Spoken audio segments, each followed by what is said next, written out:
yo voy a compartir con ustedes algunas ideas o algunos comentarios en relación a los objetivos de un urbanismo sostenible en su aplicación en la Ciudad de México. Yo quiero hacer primero una aclaración. Mi especialidad, como lo dijo Víctor, o sea, me interesan mucho los asentamientos irregulares y últimamente un cuestionamiento que yo me he hecho es si esos tipos de asentamientos son en realidad más sostenibles que una ciudad formal. A partir de esa idea yo me empecé a interesar en ver cuáles eran los objetivos que se habían planteado en nuestra ciudad y qué es lo que se busca como una ciudad sostenible para la Ciudad de México. Bueno, hay que hacer la aclaración que en la Ciudad de México ha tenido mucha influencia el libro verde en el ámbito del urbanismo que el Ministerio de Medio Ambiente y la Agencia de Ecología Urbana en Barcelona publicó en 2007. Este libro para el gobierno ha sido así como el elemento más importante y en base al cual han generado todas las políticas en relación al urbanismo. Y tiene cierto fundamento, tienen alguna razón en aplicarlo porque hay muy pocos libros que plantean o muy pocos edictos o muy pocos elementos teóricos en donde se identifican los conflictos del proceso urbanizador y se plantean urbanismo y se plantean objetivos para un urbanismo sustentable.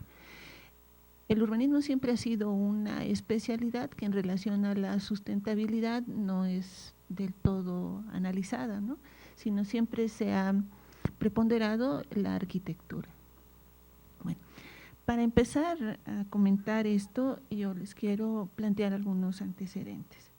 Bueno, la conciencia ecológica contemporánea se ha ido creando, considero, a partir de una crítica a la falsa eficiencia de algunos edificios y a la comprobación de que las ciudades actuales repiten a gran escala los mismos errores que se mantienen en los edificios respecto a su relación en el ambiente, ¿no?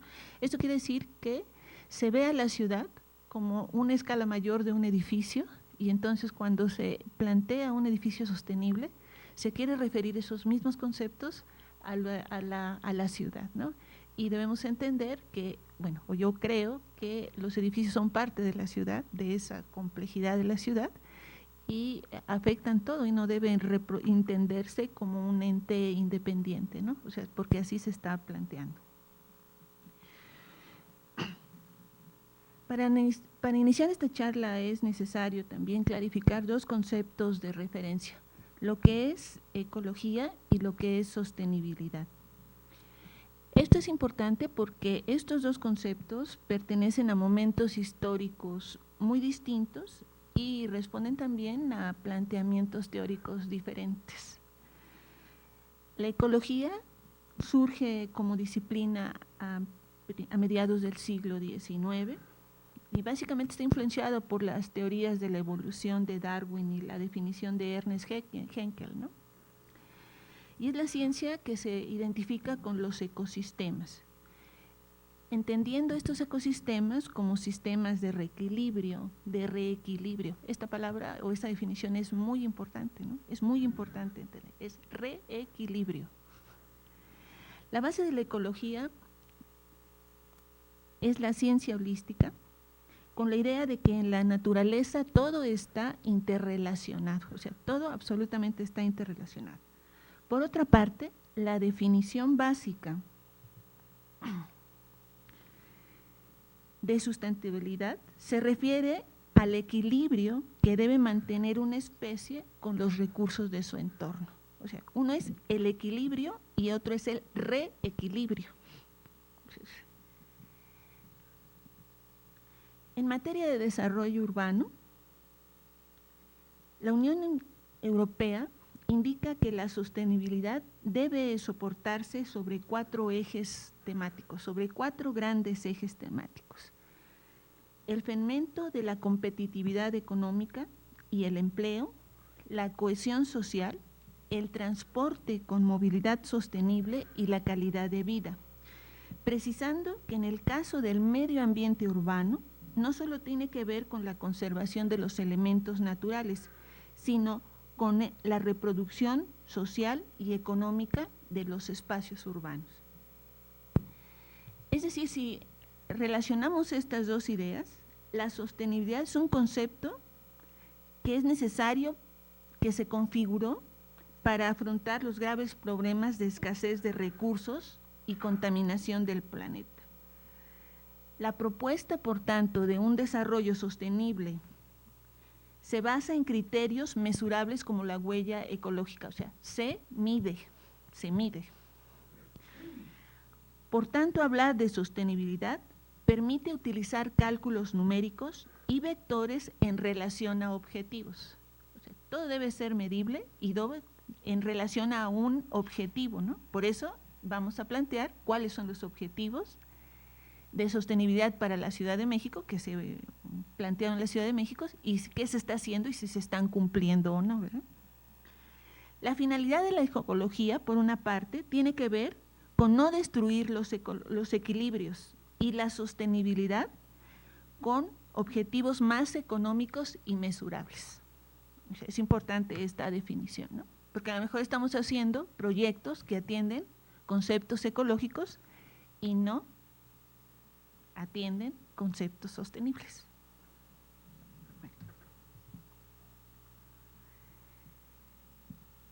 Como ya hemos escuchado el día de ayer a nuestros ponentes, la sostenibilidad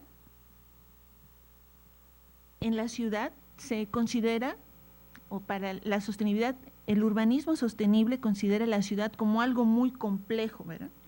Y los principios de esta complejidad están en configurar y favorecer la mezcla de usos y tipologías, evitando la excesiva especialización de los espacios urbanos. O sea, lo que decía ayer Bernardo Baranda, en donde, bueno, tenemos que ir conectando el transporte a los usos y a los usos a la rentabilidad y a al valor del suelo y a todo esto, ¿no? O sea, se va interrelacionando las cosas. También debe promoverse la conservación de los ecosistemas únicos a través de parques y jardines, pero no parques y jardines aislados, sino interconectados, ¿no? Interconectados. Y procurar esta movilidad sostenible, que ayer creo que nos quedó bastante claro, que es la conexión de todos contra todos, ¿no? Y que se debe preferenciar el peatón, ¿no?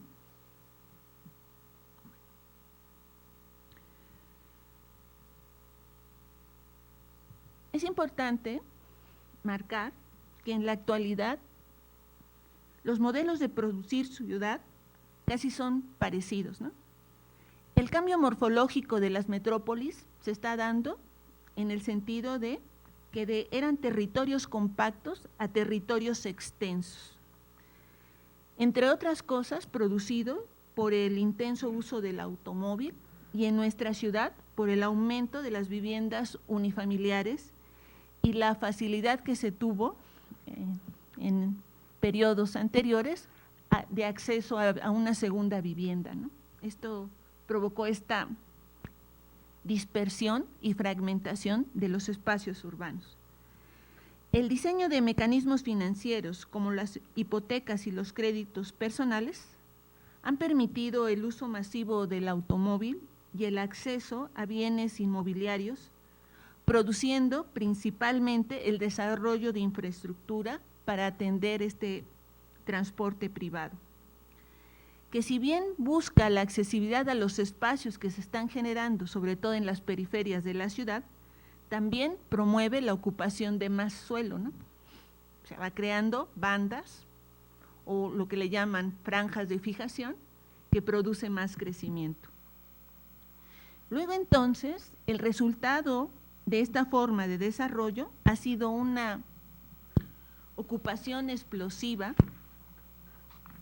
del territorio que ha producido dispersión de la ciudad y sobre todo la insularización de los espacios naturales, y no solamente de los espacios naturales, sino también de los asentamientos urbanos, que han provocado impermeabilización y sellado de superficies, por tanto la distorsión de los ciclos hídricos y un acelerado consumo de materiales, de agua y de energía.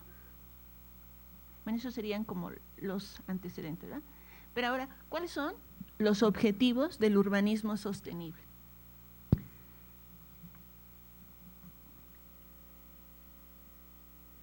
Es importante marcar que los objetivos y las líneas de actuación que deben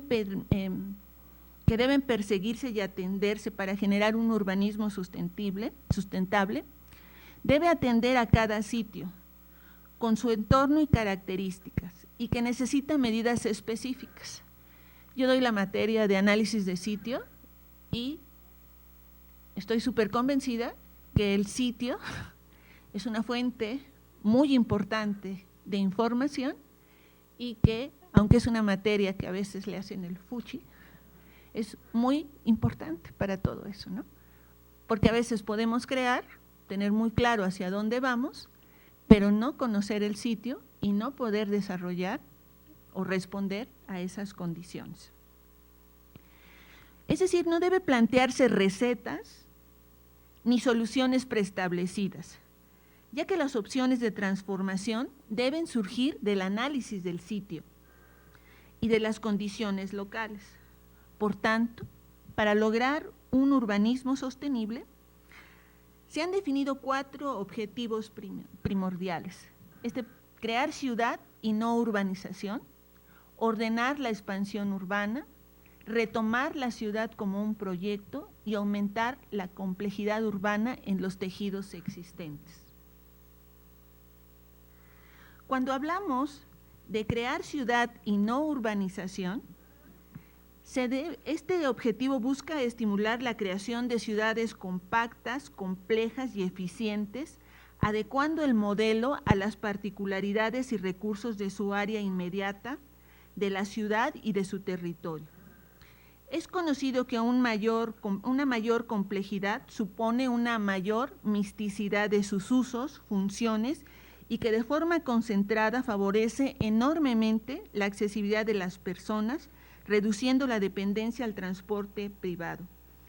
Para crear ciudad y no urbanización, es necesario definir una imagen final del resultado deseado y utilizar indicadores cuantitativos como edificabilidad, densidad y número de niveles, así como indicadores geométricos como alineación, altura y sección de planta.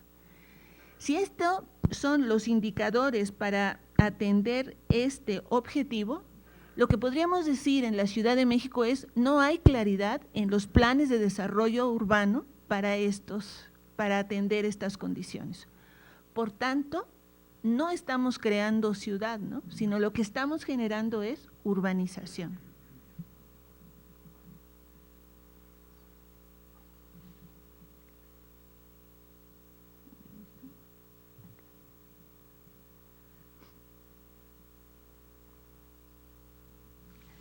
La interpretación de los criterios anteriores es contradictoria actualmente en nuestro país, ya que por lo menos en el caso de la Ciudad de México, donde la densidad y superficie edificada son los principios en los que se fundamenta el desarrollo y la edificación, la densidad ha demostrado su ineficiencia en el momento de crear ciudad. O sea, si nos atendemos a una norma, si entramos en un programa de zona específica en la ciudad, entonces podemos hacer la edificabilidad que queramos, sin importar ninguna conexión ni ninguna otra condición.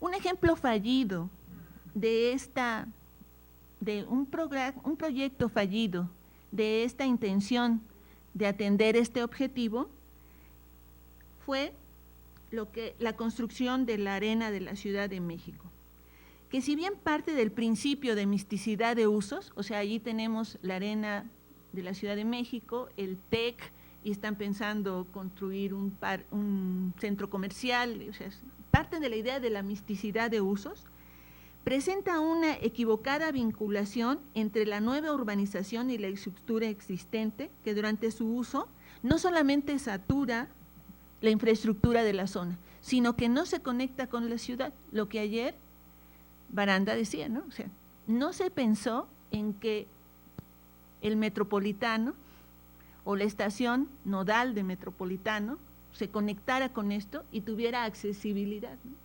Entonces, se hacen objetos arquitectónicos aislados, con un principio sostenible de misticidad, pero no se cumple el objetivo, ¿no?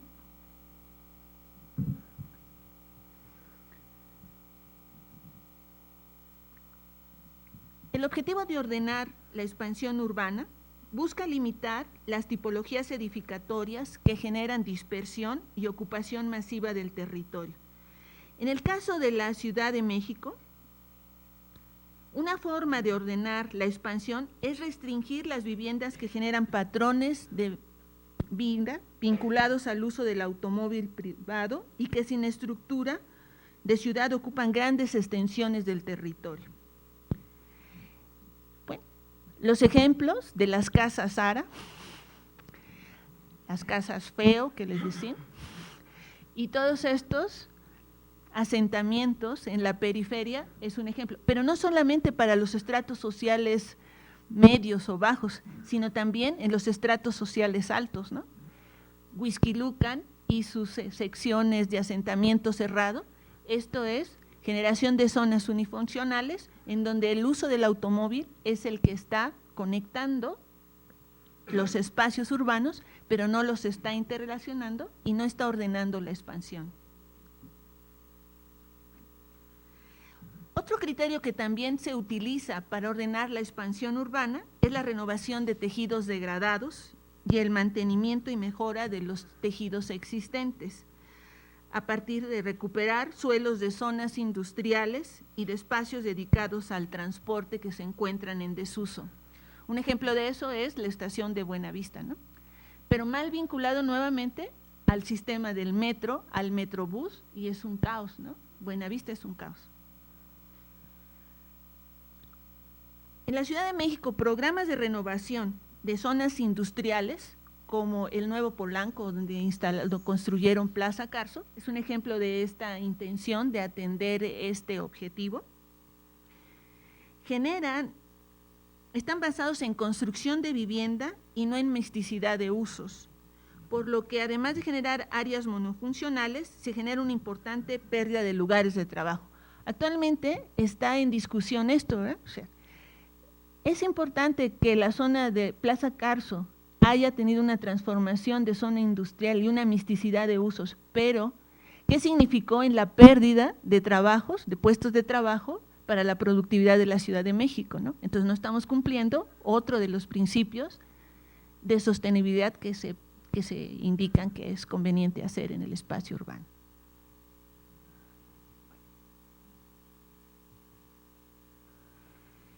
Retomar la ciudad como un proyecto. Esto es partir de la planeación territorial de la ciudad, que se origine a partir de ordenación que garanticen el desarrollo y el consumo de recursos de forma equitativa. Actualmente se prefiere la implantación y el desarrollo del modelo compacto. Y creo que aquí hay un conflicto en relación a la interpretación de qué significa un modelo compacto, sobre todo en una ciudad como la Ciudad de México, ¿eh? Una ciudad tan extensa, y no es que queramos generar un solo núcleo, deben ser polinucleares y misticidad de funciones en cada centro, ¿no? Evitar la monofuncionalidad como en Santa Fe.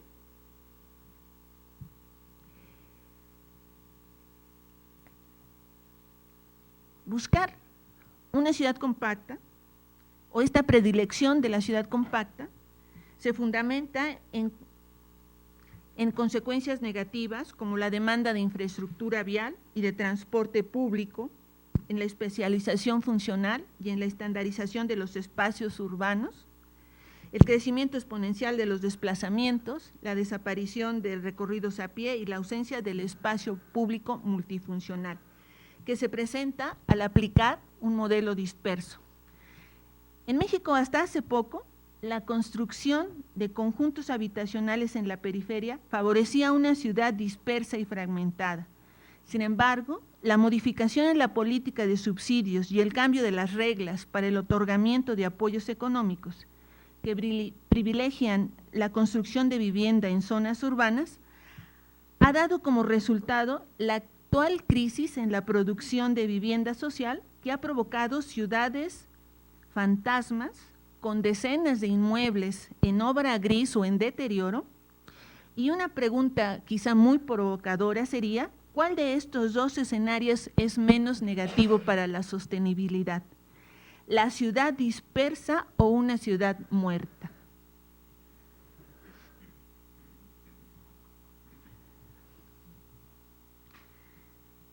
El cuarto objetivo es aumentar la complejidad urbana en los tejidos existentes. Para aumentar esta complejidad en los tejidos, se requiere urbanizar áreas adyacentes a los núcleos urbanos consolidados. Esta idea tendría referencia a lo que ayer Bernardo Baranda dijo, ¿no? O sea, sobre los ejes de los sistemas articulados, ahí debe permitirse o debe ir asociado a la densificación, ¿no? Buscar las conexiones entre los tejidos antiguos y nuevos para conseguir una mezcla de usos que permita una vida cotidiana con el entorno próximo. Lo anterior no cancela la posibilidad de construir grandes centros comerciales o equipamientos de alta atractividad, sino que lo que se busca es que aporten a la ciudad densidad, diversidad y misticidad de actividades. Así, por ejemplo, la modalidad de construir en la Ciudad de México conjuntos de actividades mixtas y de intensidad edificable, como lo son los inmuebles de Reforma 222 y Antara, en donde adicionalmente a la condición del centro comercial se tienen actividades residenciales y de oficinas, es una manifestación física de la atención de este objetivo en la Ciudad de México. Bueno. La transformación de la zona industrial de la colonia Nueva Granada, que se localiza muy cerca de Polanco, atiende también a estos principios. Lo que hoy se identifica como Plaza Carso transformó significativamente la imagen y el funcionamiento de la zona, revaloró el mercado inmobiliario del espacio urbano al emplazar y concentrar actividades corporativas, comerciales, habitacionales y culturales, pero no está conectado al entorno inmediato. O sea, uno pasa la vía y está la ciudad segregada.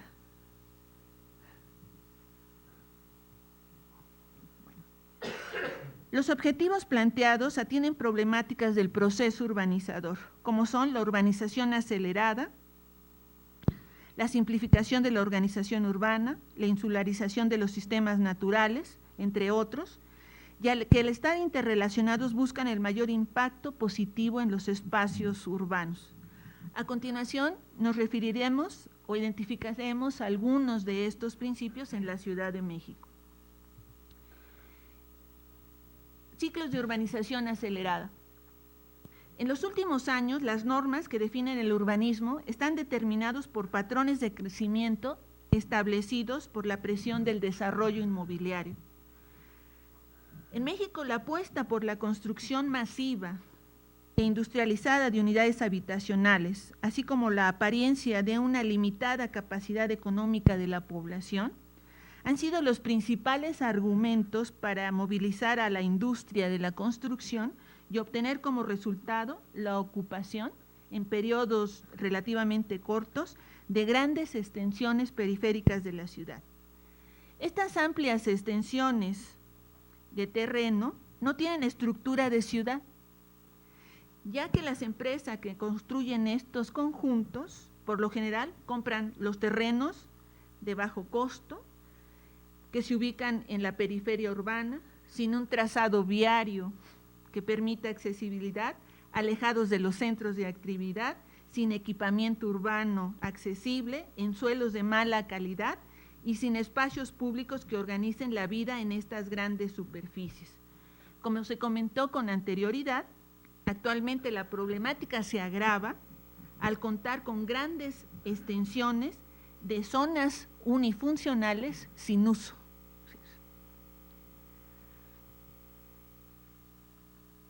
Los estratos sociales altos también están inmersos en este proceso de urbanización acelerada, con la creación de zonas residenciales que buscan representar los mayores símbolos de estatus, lejos de las zonas concentradoras de servicio, en áreas con alto valor paisajístico y en su mayoría aisladas, ¿no? O sea, aquí es muy representativo en el lado izquierdo la parte trasera y el frente de esos conjuntos, ¿no? La segregación socioespacial que se tiene.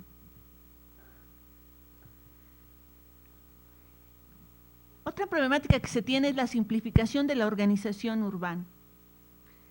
La ciudad difusa que surge por la urbanización acelerada, o sea, que al generar islitas, se vuelve difusa la ciudad. Es extensa pero difusa. Responde a esquemas de zonas unifuncionales y áreas especializadas, provocando el aumento a las distancias urbanas y promoviendo el uso del automóvil de forma individual. El vehículo privado sobre redes extensivas de infraestructura vial se van extendiendo no solamente en el espacio urbano, ¿no?, con los segundos pisos, sino en el espacio rural, para permitir la conexión entre ellos, y promueven segregación espacial de las actividades, o sea, ya no es fácil conectarlas. En las periferias de las ciudades, el paisaje se empieza a poblar con zonas habitacionales y comerciales de baja densidad orientadas al uso del automóvil. En tanto, al interior de las mismas, una telaraña de vías transforman el paisaje urbano. En la Ciudad de México estos paisajes son comunes, ¿verdad?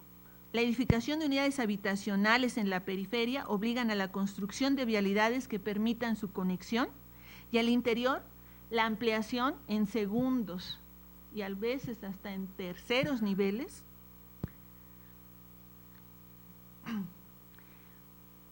producen una excesiva construcción de la estructura urbana en la ciudad, con redes para su comunicación.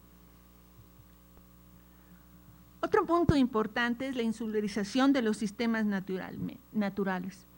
Inicialmente se consideró la insularización como la fragmentación del medio natural solamente por carreteras, líneas de ferrocarril y todas las redes de suministro de la ciudad. Sin embargo, la fragmentación de estos sistemas no solo se debe a la partición del territorio por las vías de comunicación y el transporte, también por la construcción excesiva de ciudad sin una estructura. Por ejemplo, en la Ciudad de México es común que los espacios remanentes de intervenciones urbanas o arquitectónicas se les designe como áreas verdes, para atender con requerimientos normativos, sin que ello garantice la existencia de vegetación, ni mucho menos el empleo de criterios estéticos y de articulación entre estos espacios, lo cual produce deterioro.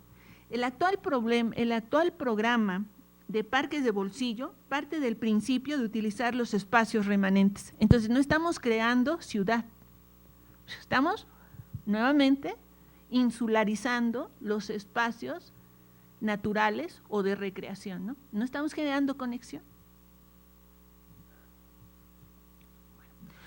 Un problema muy importante es la perturbación del ciclo hídrico.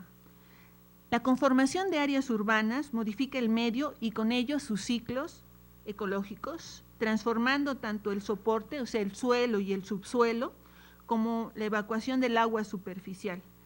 La reducción de la cubierta vegetal y el clima, y en el caso del agua se identifican dos formas en que las actividades humanas alteran este régimen: el de la circulación y la calidad del agua. La primera es a través de la extracción y el vertido de aguas contaminadas, y la segunda se deriva de alterar la vegetación y la cobertura del suelo. Con base en la experiencia de México, podemos adicionar una tercera forma de alteración del ciclo hídrico, ya que con el argumento de mejorar las condiciones de sanidad, así como atender la creciente demanda de infraestructura vial, los ríos urbanos fueron convertidos en infraestructura hidráulica y sobre ellos fueron habilitadas vialidades, como el caso del circuito interior y el viaducto, construidas sobre los ríos Consulado y La Piedad, ¿no? Y aquí vemos el picnic en el viaducto del Río de la Piedad de hace como 2 semanas, en donde están buscando que se restituya esa condición de un río vivo, ¿no? Bueno. La impermeabilización y sellado del suelo es una de las principales características de las áreas urbanas que alteran los acabados superficiales del suelo. Este modelo de urbanización que contribuye a la modificación de las condiciones climáticas en las ciudades y, por tanto, a la alteración de la diversidad. Una propuesta para atender lo anterior es la restauración en otro lugar de parte del suelo que se urbaniza o considerar las cubiertas y fachadas de las edificaciones como soporte de vegetación urbana. Actualmente, en la ciudad está siendo común el desarrollo de fachadas y muros verdes. Sin embargo, un cuestionamiento válido es si atiende realmente las condiciones climáticas o es un artificio de la estética arquitectónica.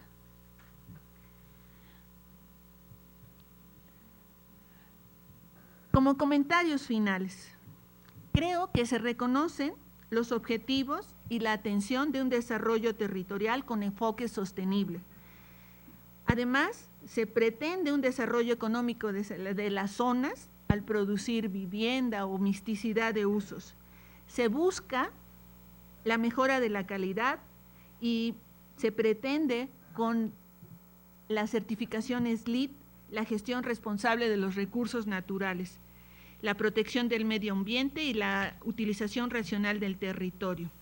Sin embargo, lo que hemos observado es que han sido implantación de acciones puntuales, sin articulación, que no atienden lo que considero es el principal objetivo del urbanismo sostenible, retomar la ciudad como un proyecto. Creo que ese es el objetivo más importante, no es proyectos independientes que se dicen sostenibles. Muchas gracias.